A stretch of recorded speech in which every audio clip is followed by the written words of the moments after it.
Hello, everybody. It's Lenny Murphy with another edition of the CEO series. Thank you for taking time out of your day to spend with myself and my guest. And today, it's kind of special because for many years, there's been this company called Morning Consult that I really want to talk to the CEO, and it didn't happen. And then all of a sudden, over the course of the last few months, Michael and I did have a chance to finally connect off the record. And I twisted his arm and said, "Come on, man, we got to have a conversation for other people because you're such an interesting company." So, Michael Ramlet, CEO of Morning Consult, welcome. Thank you for having me. Thank you for the persistence. We try to keep a low profile for kind of the first decade, but I think we're excited to tell our story and talk about sort of the future of the industry. It seems like you've been flexing quite a bit lately. So absolutely. Well, let's get into the origin, because I think a lot of folks probably are not as familiar with Morning Consult as some of the other companies. You said you've been around for 10 years. So give us your superhero origin, Michael. Yeah, so the origin story, humble beginnings.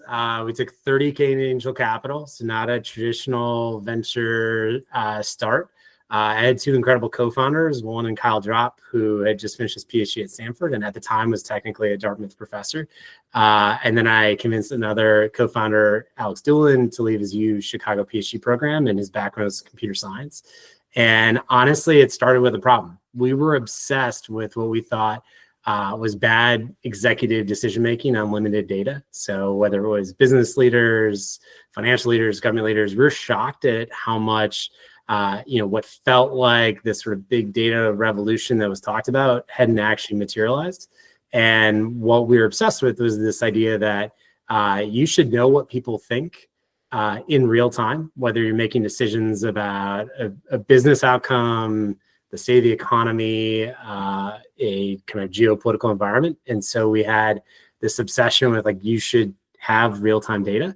And that became a mission to inform better decisions. And so that really launched, we've talked before, our obsession about the supply chain and the importance of getting higher quality interviews. And in the emphasis on quality, we discovered how much inefficiency existed. And that actually also allowed us to remove the financial barrier to going every day. So I kind of think about the company in three stages. The first stage was bootstrapping. So first 5 years, you learn really quickly the difference between cash and accounts receivable. And the realization was once we could go every day in the United States to collect data, we also then want to take that capability around the world. And so the second stage of the business, kind of the second 5 years, we raised outside capital from three incredible investors and allowed us to go from daily data collection in the US to today we're doing over 30,000 survey interviews in 43 countries. And every day we're asking folks what they think about themselves. So deep audience demographic questions. We ask them what they think about a number of brands. At this point, it's now over 5,000 brands in those 43 countries. And then we ask them about the economic environment and variables where they live and the geopolitical environment. And so all of it really traces back to this real-time information on what people think to make better decisions. It just, it's been a series of really exciting events along the way. I think many folks, well, maybe I'm projecting here, but when you first launched, I remember thinking, oh, well, that's really cool. That's a new approach to polling. And I bucketed you wrongly, obviously, in that kind of geopolitical space. And then just kind of checked out a little bit. So, right? We're grateful. I think one of the things that we were shocked by was the lack of investment in the industry and really understanding the supply chain and the tech stack necessary to make the advancements, both in terms of quality, speed, and frankly, at the end of the day, efficiency, cost. And so I think we were really scared that anyone else would follow what we were doing. Today, we're probably the world's largest end buyer of sample. And I say end buyer because there's a lot of buying and reselling that happens between the actual person who's doing the research and the sample respondent. And we removed all of that friction. And for us, it's our reputation at the end of the day. We work with a quarter of the global 2,000 companies. We work with almost every major central bank, pretty much every major hedge fund. And when we're giving data to the Fed, they're making decisions on interest rates that are highly consequential to society. And so we better have the highest quality data. And just a overwhelming emphasis on our end around quality. And that allowed us to, I think, make the investments and care about the details that are oftentimes missed. There's too much sort of Pollyannish head in the sand, data quality. But, data quality isn't a press release. It's actually building the tech stack and having the behavioral data to validate it. Yeah. That audience, again, Michael, I did have a chance to talk about 2 months ago, and I did get a kind of a privileged view, I think, to an extent of a little bit behind the scenes. And I'm telling you, the machine that they have built blew my mind. It's like, wow, you've done all that? That's cool. And I think, obviously current events sort of necessitates to come out is like, the issue isn't like, there are some incredible panel companies and panel executives out there that are building really great businesses. But the idea that the onus on quality is strictly on them, I think is unrealistic and frankly misplaced. Like, we have to own quality organizationally on Morning Consult. And one of the things I was showing Lenny, and I think is important for all of your audience to think about, is it's not just about like the steps that you can control quality around identifying bad respondents or inattentive respondents. Ultimately, what matters with quality is, can you predict business outcomes? Mm-hmm. And so one of the things we were very focused on is there are real world behavioral outcomes that we can benchmark against. You're thinking about making a purchase or staying at a hotel before you actually go. So what we did is we took all of the 5,000 brands we tracked, we laddered them up to the publicly traded tickers, and we back tested all of the financial metrics, so like SEC reportable financials. And you can see how predictive our tracking of purchasing consideration might be for hotel hospitality brands, and how predictive it was of the next quarter's earnings call and results. And that's what I think gives so much more currency to the insights function, to executives. You should be able to walk into the CFO's office and have currency and trust, and that's going to improve investment in the insights industry on the brand side. It's going to improve the quality and operations of, I think, the vendor community that just didn't make those investments. Like, there's some very big, I don't get invited to the holiday parties for the industry for very good reason. Like, I just don't think that legacy companies did what they needed to do over the last 20 years to actually bring this industry forward from an innovation standpoint.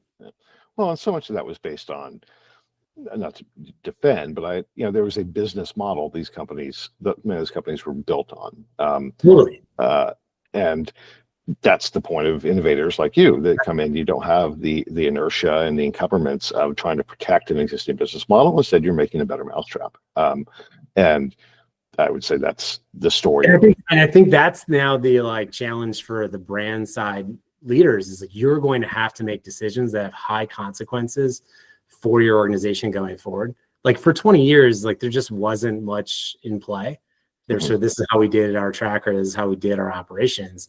And now, in the age of AI, there are highly consequential decisions from not making the right technical choices, the right vendor choices.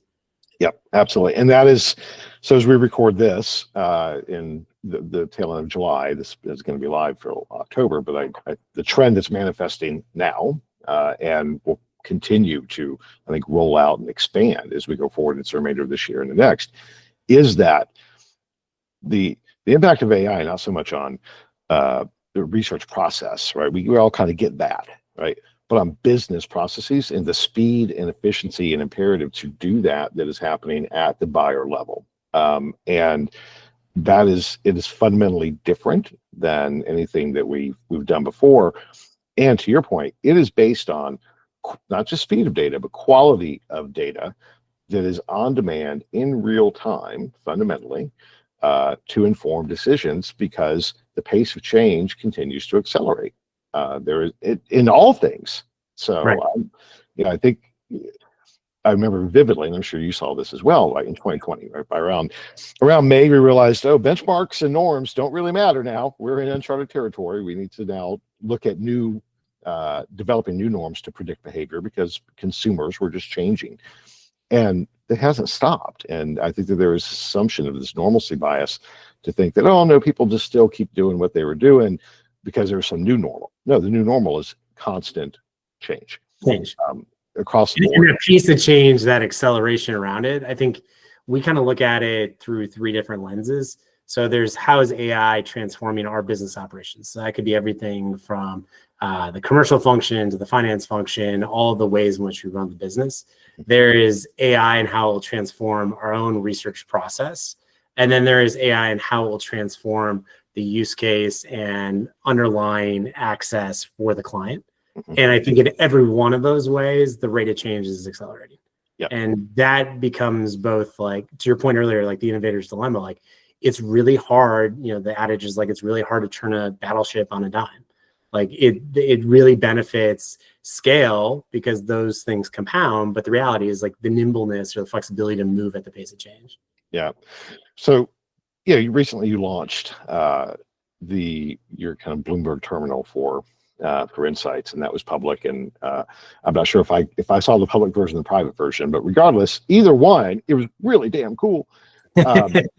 And to that point of you obviously were always in the business of turning data into an asset that had multiple use cases and applications that could be productized in one form or fashion.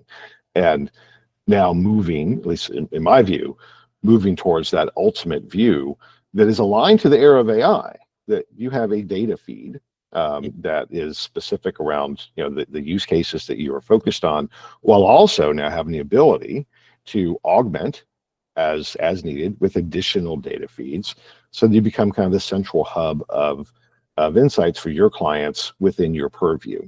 And what a powerful and amazing thing that is, and far different than the companies that are now this idea of synthetic sample. And I read something say there's still people caught up with the idea that, oh, that's just based off of everything that's online. Like, well, yeah, but that's why that's not good. What's good is based on first party data, asking the questions, and I think that's going to be an advantage for everybody going forward. And you are so far ahead of the curve in building that capability already. Your clients, you're just giving them a new feature. Yes. I think when we look at it today, our superpower, kind of back to the origin story, our superpower origin story is that we're better than anyone in the world at collecting a high quality interview for the lowest possible cost. And so if that's our superpower, how do we use our superpower for good? And so I kind of look at that as like the first inflection moment of the company. The second inflection moment was we're going to go and collect data longitudinally, because up until that point, it was prohibitively expensive. You couldn't do it in all of these markets real time. And so that was the sort of first primary use case. It was okay, and became the second inflection point. We're going to go collect, at this point now, it's over 80 million interviews. This year, we'll do another 20 million. So the rate of acceleration on interviews is growing. So we've collected now 100 million proprietary interviews across those 43 countries. It's updated every day. So before either of us woke up this morning, it was already going around the world. That data programmatically processes at 1 a.m. and it becomes immediately available in what became the first kind of full-scale technology platform for us. And that's what we call Morning Consult Intel. And the entire vision, to what you're saying before, is it's a Bloomberg terminal of public opinion market research data. This idea that you could pull up any brand, you could pull up any economic indicator, any geopolitical risk indicator, and you could go through and understand any subpopulation, any subgeography. You could combine a question on a question. And all of those things are really powerful in a cloud-based platform. But that's very much sort of the SaaS software as a service approach. What became exciting about AI is, when you're building that platform, it's really hard to think about every individual user, even though they might be in the finance function, the insights function, the strategy function, and a professional services firm and a hedge fund. All of those different users, it's hard to design one platform that meets every single use case, and then to train them on like what every knob and widget does.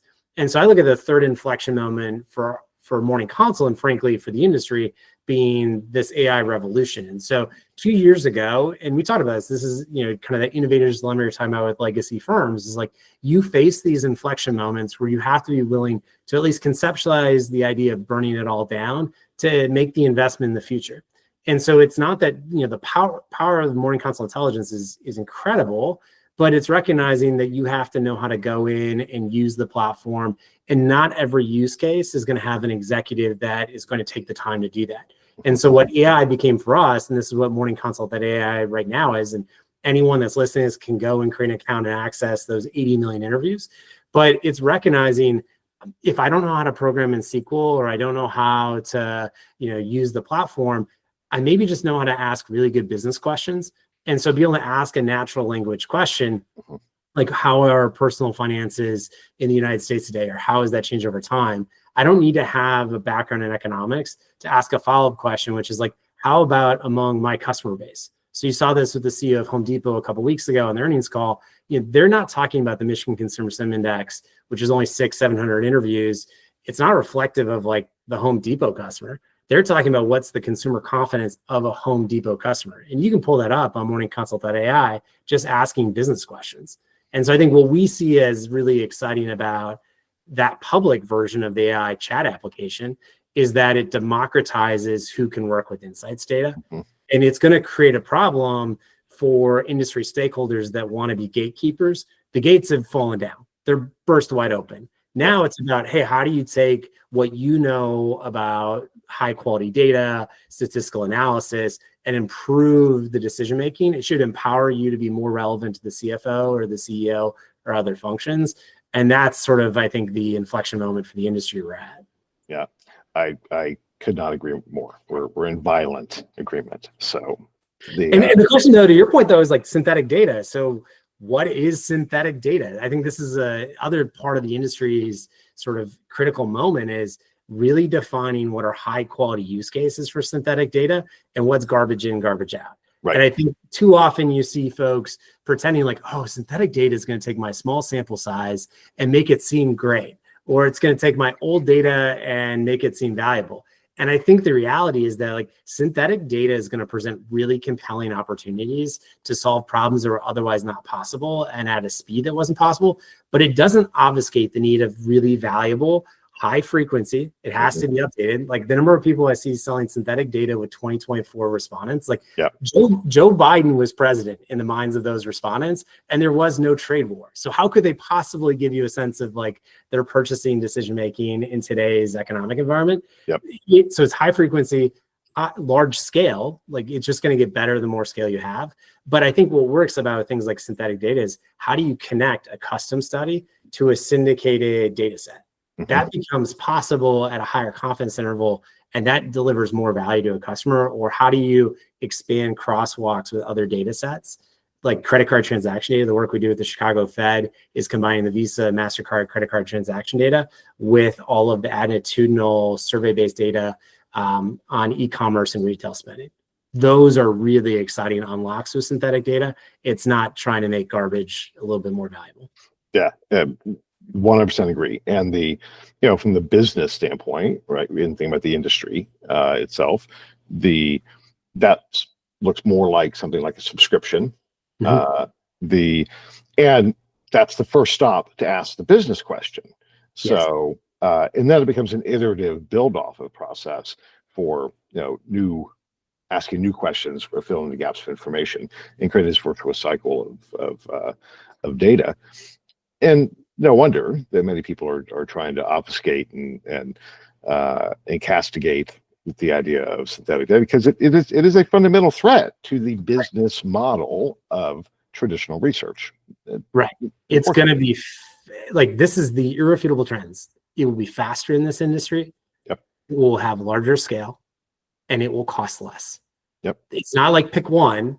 All three are happening, and you have to be ready for that future. That's all we're investing in, is how do we either deliver higher quality scale, how do we deliver it faster, or how do we deliver it less expensive? And not future, right? Maybe in the William Gibson sense, right? The future's already here, just not even distributed, but it is here, and that is happening. And I think it creates a really interesting now opportunity for, so what happens to other players in the space, the large leaders in the category? We'll pick on Nielsen for the moment because they just went public, right? So, all right, so Nielsen's public again, and they've got $1 bajillion to spend. How are they navigating this? Are they looking at, all right, well, we need to be part of that Bloomberg terminal with Morning Consult in some form or fashion, right? Is that it? Are we building an ecosystem of partnerships that are based primarily on data and data feeds, rather than an ecosystem based on kind of competitive ancillary process components for data collection. And I think that could be really exciting and interesting. They're two-way currents, right? Like there's certain things that, especially our like brand customers, they're not going to want to share highly sensitive data with us for understandable reasons. They don't want to share it with anywhere outside of their four walls. And so in those cases, how do we build the APIs and MCPs necessary to make our data and the functionality around that data accessible to that brand client to be able to pull in and solve the business problems they need to solve in their four walls? At the same time, whether it's maybe smaller organizations that don't have those capabilities, or knowing what we know about our data and the ability to create even more compelling value proposition for customers, where do we make investments that transform the data use case? And so that was the impetus behind morningconsult.ai. Was once we realized, collecting 80 million interviews costs hundreds of millions of dollars. So we spent a lot of money to collect the data, but the actual efficiency of the retrieval augmented generation architecture, it goes by RAG as an acronym, is it puts in guardrails. So like one of the big concerns with like ChatGPT or other LLMs is that, the concern about hallucinations. Well, what's great about this RAG architecture, it eliminates the potential for hallucinations. You type in an actual business question, like what are the key brand metrics on McDonald's compared to Chipotle by the Chicago market? It would go and retrieve that data because we have that data. If we didn't have that data, it wouldn't come back with a response. But those are the types of things where all of a sudden the compute power is so efficient that we realize we should open it up as a free beta, because we're going to learn more about like what are the types of questions that a user might have that we should be making an investment in to be able to answer. And I think those are things like, what can we do better than anyone else with our data? And then what should we be doing to open up that data so somebody else can do great things with it? We have a lot of management consulting firm, ad agency, communications firms that they're trying to build their own AI tools. Well, great. Take the API and leverage it and use it in transformative ways. But we're going to need to do something different than how you're doing it. And we need to make sure it's value additive for the customer. Yeah, that I was actually going to ask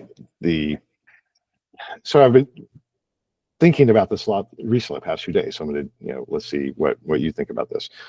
I call it the browser wars in my head, right? It's, who is the central agentic operating system, both for consumers and for brands. And I think brands is obviously more interesting. And, there's this vision of, I'm a research manager. That fundamentally, today my job is managing projects, so it's a huge chunk. When it should just be getting to the business answer and helping to guide the business in executing on that. Okay, we're moving into that world now where that does become the primary aspect of my job, and I'm accessing the tools to do that via Azure, right? Because I'm already using Office and Windows, and because it just is. And that is a series of API integrations through platforms like yours and others. Some cases I need to get new information, but first place is going to be I'm pulling it from Morning Consult and others to answer those questions and build off of. And that is such a fundamental different way. Now, so here's the question. Sure. I don't think in that world, the operating system world, that buyers are, I think they're going to get to a point where they don't even recognize that they're getting the data from Morning Consult.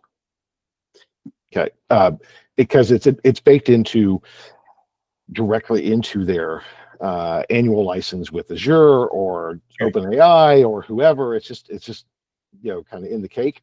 Yeah. Or maybe there's an intermediary like a Salesforce or kind of large infrastructure players that still play a role, but fundamentally they're just transaction processors in an ecosystem.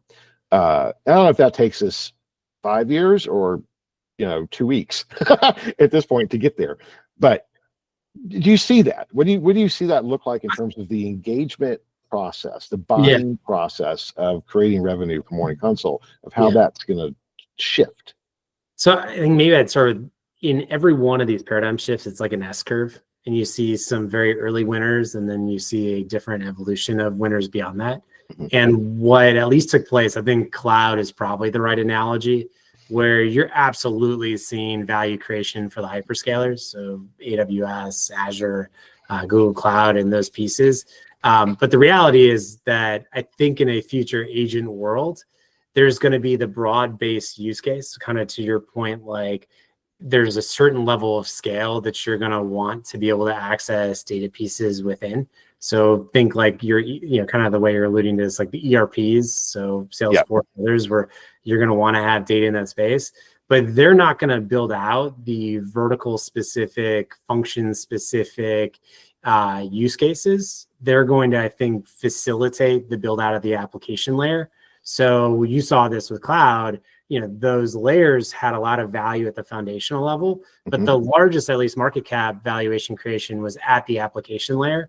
And so I think from that standpoint, this is where we're focused on building agents. So the chat functionality for us was a really great way to create a discovery tool to begin the sort of evolution of thinking about what's possible with AI and a highly structured data set like morning consults. What we're excited about is you can now build function-specific agents. So I was giving the example before of Home Depot and the earnings call. Well, for every publicly traded company, they begin preparing for an earnings call 8, 9, 10 weeks out before the earnings call. Well, why not design an agent? That's a somewhat similar process. It's different for every company, every category, and what the analyst community on Wall Street is focused on is different to reflect that.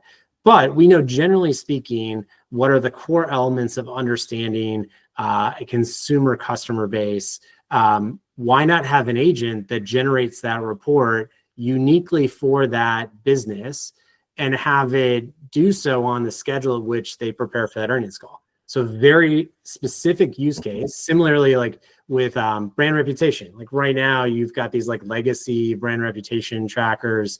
You might see them do a quarterly brand reputation study. They're spending $300,000-$400,000 on this program, sometimes more.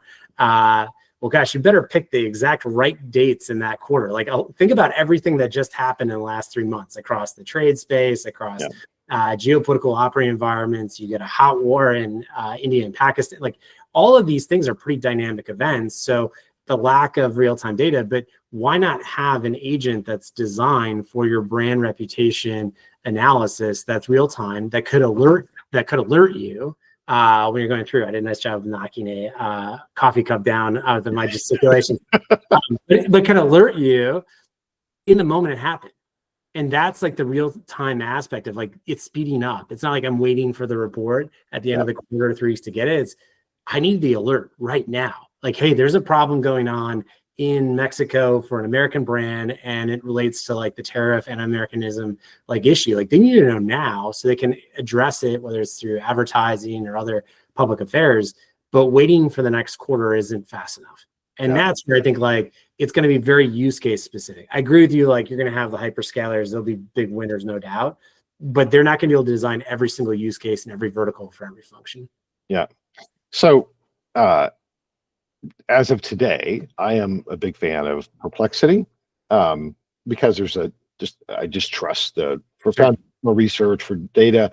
There's no hallucinations. It gives me what I want and need in a very utilitarian way, right? And then Grok 4 from more of a production creativity perspective, right? Those are my go-to tools right now. Grok is interesting, and I'll get here in a second. Set aside all the other stuff around Elon, that's irrelevant. The idea of an AI that's trained on real-time news and sentiment, et cetera, via X and other sources, that's really interesting. And now integrating to Polymarket for that prediction market component. And that's a really interesting piece. But I thought often, I even made an attempt to get in touch with Elon a while back to say, you need survey data in here, but he didn't acknowledge me. So in that world of value creation for some of these systems, like XAI, I think they're building a very specific approach to the type of data that they want and how that is used overall. Do you see an opportunity to engage directly with the LLMs to say, it's great, yeah, you're sucking up all this other stuff, but we have a very specific data set that is highly predictive on things that actually people pay for, right? Brands, this addresses business issues. What do you think? You've had those conversations on where you fit so, the big... well, I think you're bringing up like what essentially is going to be some of the quintessential questions in the next 3 years for enterprise AI. So one thing I like to distinguish here is most of the development has been with large language sets. Yes. So they are consuming text, video, audio, pretty much 99.9% of the world's language has been consumed by the LLMs. And it is different to design those systems around language than what it is to design those systems around numerical data sets. Sure. So I think one of the things that is sometimes lost is people think, oh, I'm just going to throw my data at the AI. It doesn't work that way. No, it sucks at it, actually. Right. Math is actually like the last, like they're known as large language models, not like large math models, even though there's obviously incredible amount of math behind them. The issue that I think is exciting for the industry and for anyone that's collecting structured, high value longitudinal data is that for most enterprise AI applications, they're going to have to go beyond like, oh, we use ChatGPT wrapper on our qual interviews. Like that's already commoditized. It's kind of been amazing to watch how many VCs have just sank money into the same exact solution. I know. And there's people spending up. I actually spoke to a CEO this week. He was like, yeah, we're going to give that away. I spun it up. 100%, yeah, I vibe coded it this weekend when we have it. Mistakes. Yeah. And essentially the compute power is going to zero, or the compute cost is going to zero. Yeah. What's going to matter is what can't you do?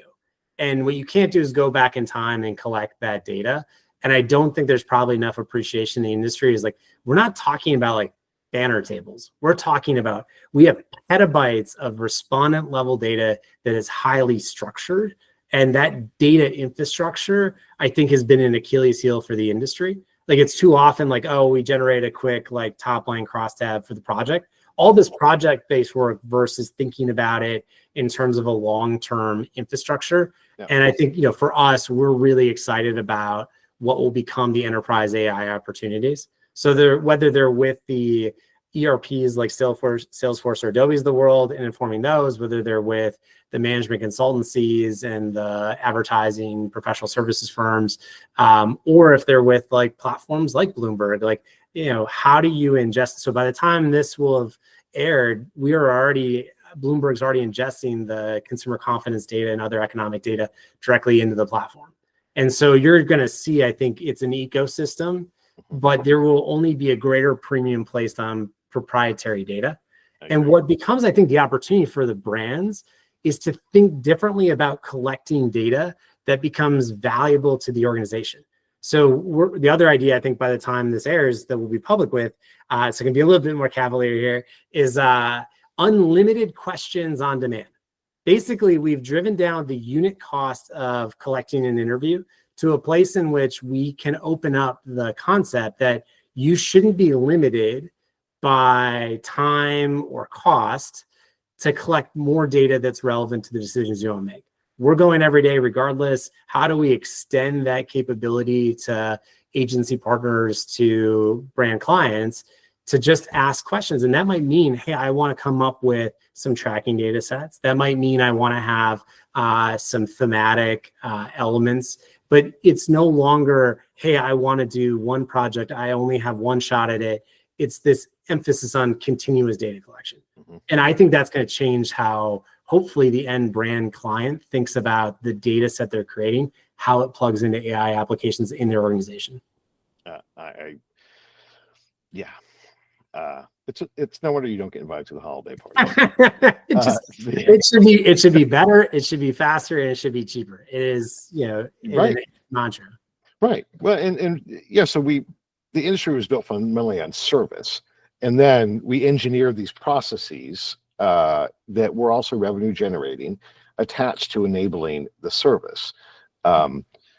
When it was always just supposed to be, we have here's a question, and here's the answer, because that's all the buyer cares about. Everything else, we built these artificial edifices of academic purity, and all that stuff's important, but irrelevant now.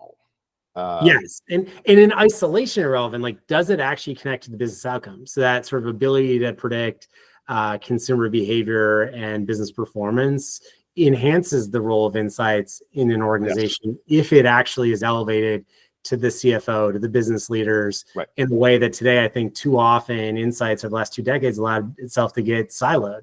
Like there are data analytics teams that don't identify with insights that are doing insights work. And that should be a change in the industry. We should see insights empowered with the right perspective on how I can support business decision making across multiple functions. Yeah. Well, there's a piece that I'm going to be publishing in the next day or so. It'll be old news by the time this goes live, but where I imagine this of the day in the life of an agentic research manager, basically, and that's that vision of. Look, we thought automation, et cetera, would get us to this point where, we can be consultants on the brand side, right? If I'm a research manager, but we just did more managing of the process. Now we are at that point where, yes, we can reach that point where we are consultants in the organization to help deliver business value through the answer to the question, not through managing the process. How do we make sure that the best human insights leaders are doing what humans can do better than what the automation can do today? Like it doesn't devalue the importance of a novel creative question. It actually enhances the value of creative thinking and the ability to ask really sometimes difficult or novel questions. And that is going like the pursuit of truth is even more valuable, but you actually have to be committed to it. It's not about the process. It's actually about the pursuit of the answer. Yes, agreed. One, again, violent agreement. And actually, I think that there's certainly a world where we get to where the data becomes a commodity itself as well, because it is ubiquitous and available. But the ability to engage with a human to fill in the gaps of information, it's the unknowns, that mechanistically, systemically is what will still drive value for any organization, at least in my mind, like you have built, a system to engage with humans and to get information from them. Now, the types of information may expand. We may see more behavioral, whatever. That certainly is reasonable, and we'll see that happen. But it's still not going to get to the why. Right. And I think increasingly that we will now be enabled to focus on the why. This is what people, they're reacting to this new ad campaign. But what is why? And to your point, how predictive is that of future behavior? Because that's the killer app, right? And recognizing though that like consumer behavior is going to change. Minds change. And I think this is going to be the next level challenge for just leaders generally in a business setting, is that it's not, the old stock market adage of like prior performance is not a predictor of future success. That's where I think synthetic data falls down in particular. Is minds change, outlooks change. If you're a leader and you have conviction and idea, nobody's, the old adages around like Steve Jobs and the iPhone is like, nobody's asking for an iPhone because they can't imagine a world in which there's an iPhone. Like you actually, I think, have this opportunity now to know exactly what's going on in the current minds of the consumer, but it still necessitates you to have conviction and an idea about what's possible in the future. Absolutely. And it allows you to track your performance at educating or moving that future. So it's more real time. It allows you to refine it and see what's breaking through. So it improves the decision making, but you still have to have vision. It doesn't replace that.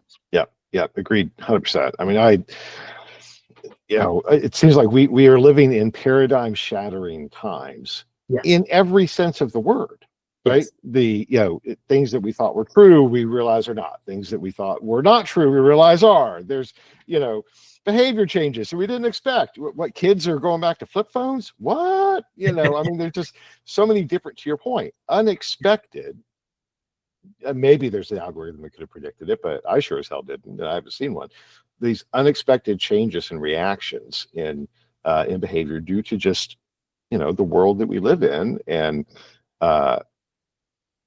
Yeah. Anyway, it's I think I was about to go into old fogey territory. that's Back in my is that if day. you're coming into the industry now and starting your career, these are incredibly exciting times Yes. because you have this break in a paradigm shift. It's an opportunity to think differently about the world. And I think you're going to need executives that are comfortable with the idea that you might not know the answer today, but you probably have pretty strong conviction that the way we operate today isn't going to be the way we operate tomorrow, and being willing to empower and give the autonomy to individuals to operate. And I think, that's twofold. That's individuals coming into the industry early in their career and really exposing themselves to experience perspective, and experience perspective embracing that change, and doing so at a rate of change the industry has not been known for.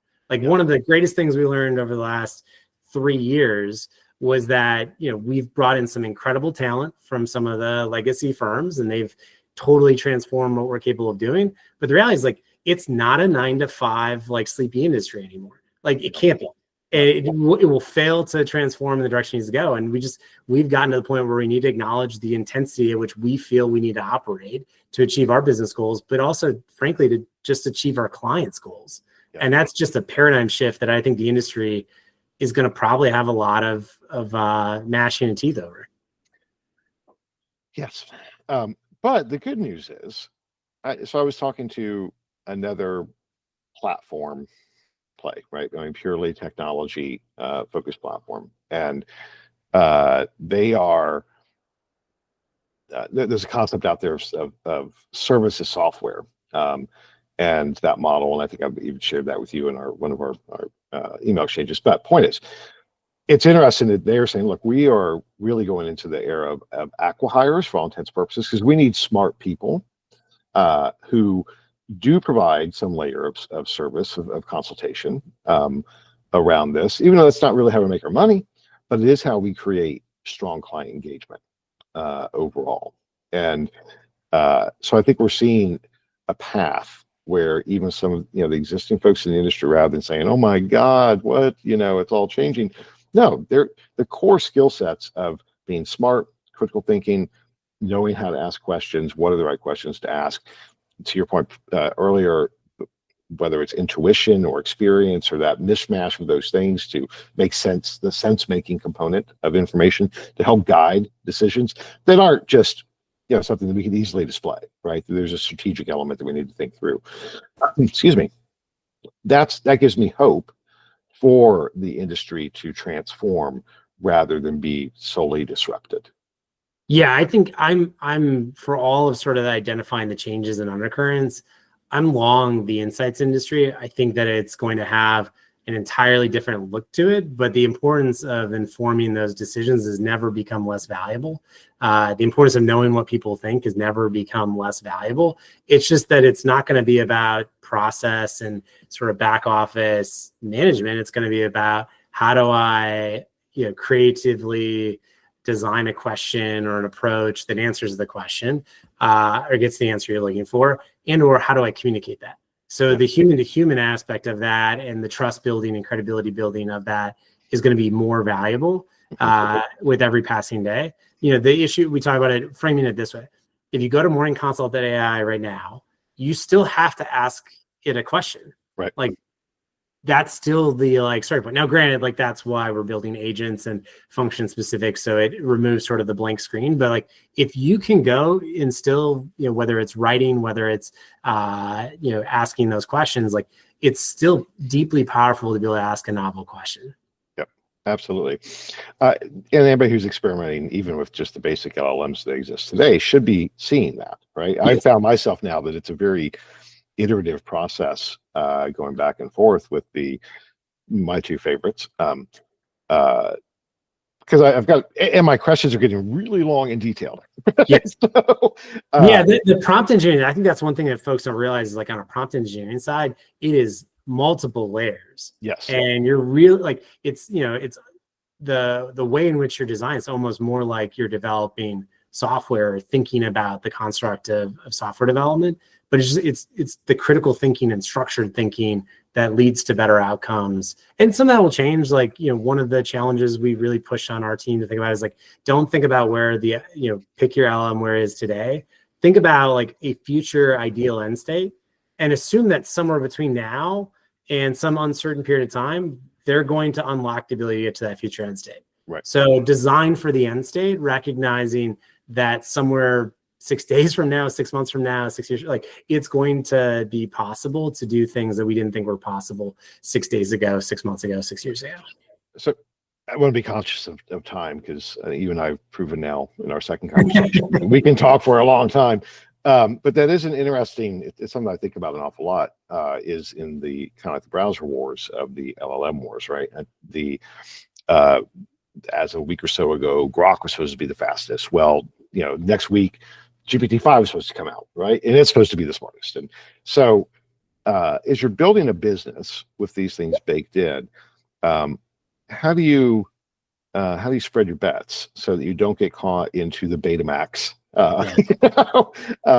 version of things? So it starts with being LLM agnostic. So for us, we use every one of the models you mentioned before. We use Gemini, we use Claude. Different models are better for different tasks. And obviously, like, you can't control for some of the events that might happen that changes the availability of a model. And so we've been LLM agnostic from an architecture standpoint from the beginning. Our external platform is morningconsult.ai. We have a separate internal platform. You'll appreciate this.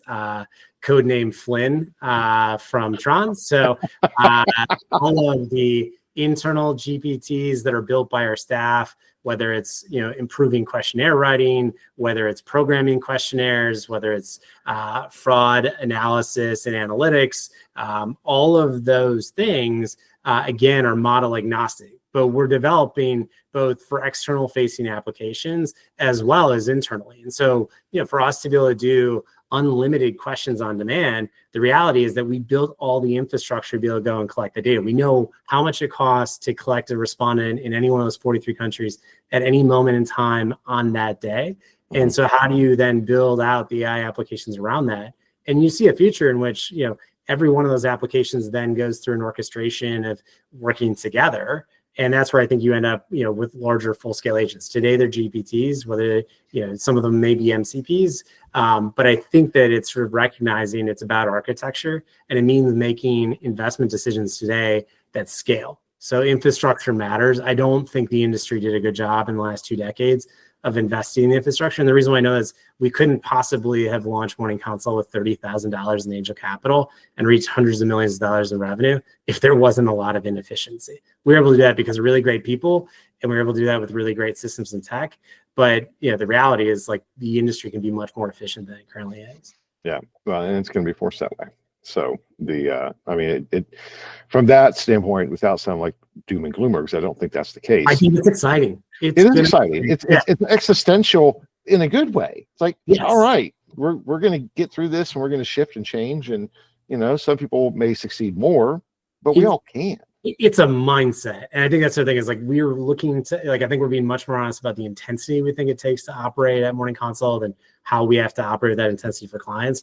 But it also is like the continuous learning, this commitment to, like, it is not going to be static. Yep. You cannot stand in the way of progress. And I think that's going to be a client existential question, is for insights leaders, do you want to be a pioneer in progress, or do you want to be run over, in this new state?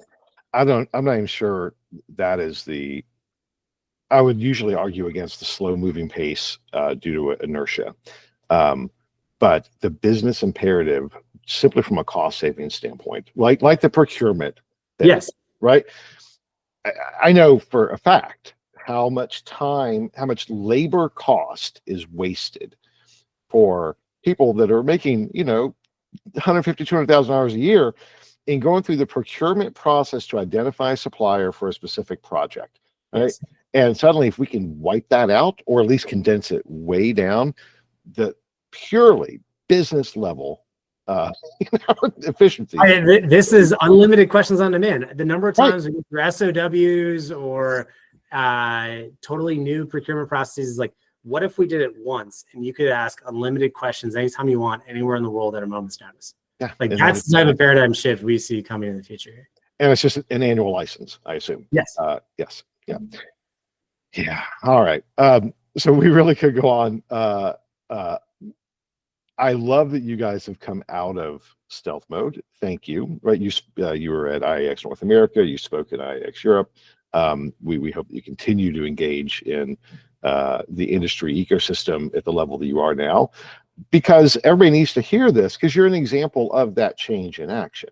Right. So competitors out there, you think, oh, Morning Consult, screw them. They're going to, no, this is inspiration. And this is why I wanted to have you on, right? You're an example of a company that was building something differently because you could. And now the era has arrived and you're tacking and as needed to adapt to that. And every other company in our space can as well, every other leader. So I hope you take this as inspiration, the audience, on those things, because yeah, the future can be bright. And you're exemplifying that. So thank you. Thank you. It will be bright. It's going to be a great industry. Thanks, Lenny. Now, Mike, anything else that you want to bring up?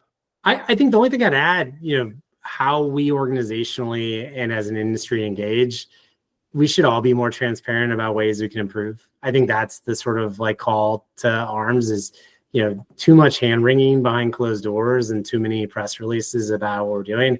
I think the reality is that there's an opportunity to be really transparent about, things like synthetic data and what is actually beneficial and value creating. And I think that also is really exciting for folks who are younger in their careers, especially with academic backgrounds. This is the type and an opportunity we have as an industry to take a major step forward. And I think that that's a mindset. And so I appreciate your leadership on the industry and the week in, week out exchanges. This is an area where we should all be talking more and trading the best ideas and challenging one another to be better. Oh, that's awesome. Thank you, Mike. Where can people find you? They can find me at morningconsult.ai. So that's the best place that I would go. As much as I love, the idea of talking to me, I think you should experience our data first. They can follow me at Michael Ramlet on X and similarly on LinkedIn. And then also, obviously, at Morning Consult on X and the Morning Consult page on LinkedIn. Great. Mike, thank you so much for the time. Thank you to our audience for taking time and listening to us pontificate. Hopefully you got value out of it. It was a fun conversation for us. Hopefully it will be for everybody else. Thank you to our producers, to Bridget, to the folks behind the scenes who manage all the audio and all of our platforms, and to our sponsors. But that's it for this edition of the CEO series. Everybody take care. Bye-bye.